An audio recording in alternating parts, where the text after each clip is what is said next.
Hola amigos, ¿qué pasa? It's the Backstreet Gents back again for Argentinian Tuesday. That's right, we're here every Tuesday reacting to something Argentinian. As we always say, we do accept, we will guarantee and prioritize requests for you if we receive a donation, which goes to help our channel. All the information can be found down below in the description. We haven't had a donation today, but we have had some common requests here. Someone here has said, can you react to Disco Eterno from MTV Unplugged? And quite a few people have also asked for the exact same song from MTV Unplugged. There's quite a few requests for it. So that is what we are going to react to today. It's quite a long one, this, 7 minutes long. But also something a bit different, because I seem to remember all the sort of, I think all the Soda Stereo's reactions we've done have been at that same concert. Am I right in thinking that? I don't know if it's been the exact same concert. It probably has been, but yeah, they've been generally concert performances. Okay. Well, let's see how this goes. Brett, can you see? I can. I'll let you know if I can hear as well. Okay.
De contexto,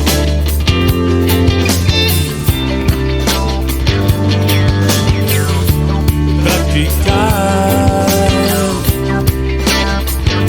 no te hace perfecto.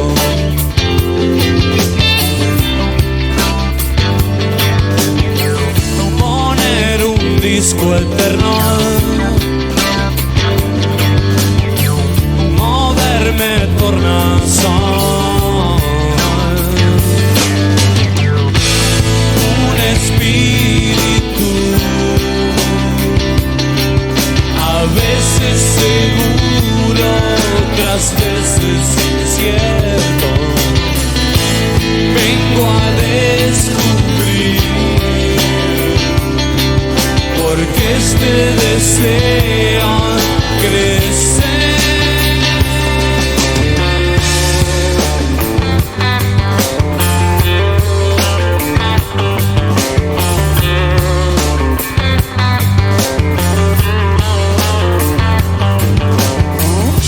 Entre los dos pasa un meridiano,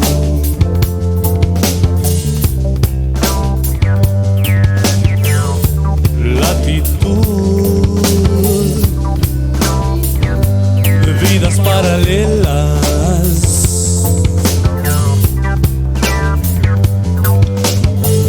abrir el sueño exterior, crear la dimensión sin disimular. Me voy desnudando con cada sonido.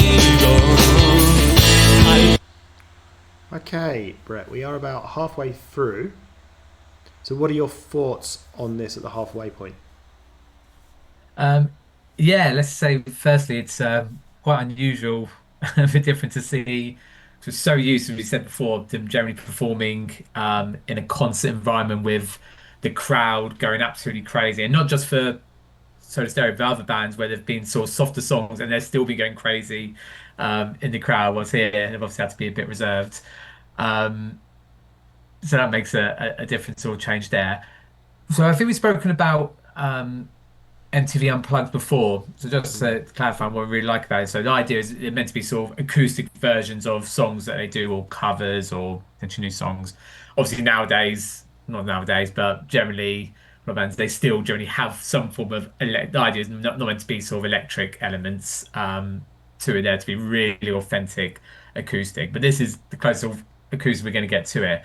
And yeah, it's really nice to listen to. Really like it. Again, like some of the other previous songs, again, the language barrier doesn't seem to be an issue to me. Yes, it might feel there's not a lot going on, but in this instance, it doesn't feel to make too much of a difference. There's some nice little elements from the other singers sort of coming in and do some softer approach there. But otherwise, it's just a nice one to sort of bop along to and enjoy, even not having sort of the language, having the language barrier as an issue. So yeah, I'm quite enjoying this. Yeah, I mean, we had quite a obviously it's a long song, and we had quite a long instrumental at the beginning before he started singing. I did have a quick look. It was definitely over a minute. It might have been like a minute and 20 seconds, something like that. Whereas usually in a song you wouldn't often get that, when a song's like 3 to 4 minutes long. So that was nice sort of like intro to the song. And yeah, it's just sort of very nice, isn't it? It's quite calm. And yeah, it is MTV Unplugged, so like I expect it to be softer than what it would be, say, in a concert sort of venue. And yeah, it's just nice to listen to. I do agree with what you say though. Like, there's not a great deal to it. And I don't think a great deal is going to change if I'm going to make a prediction here. I don't know. I can't see it suddenly changing up too much. I don't know. Let's see. La fidelidad cuando ustedes desean crecer.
Okay.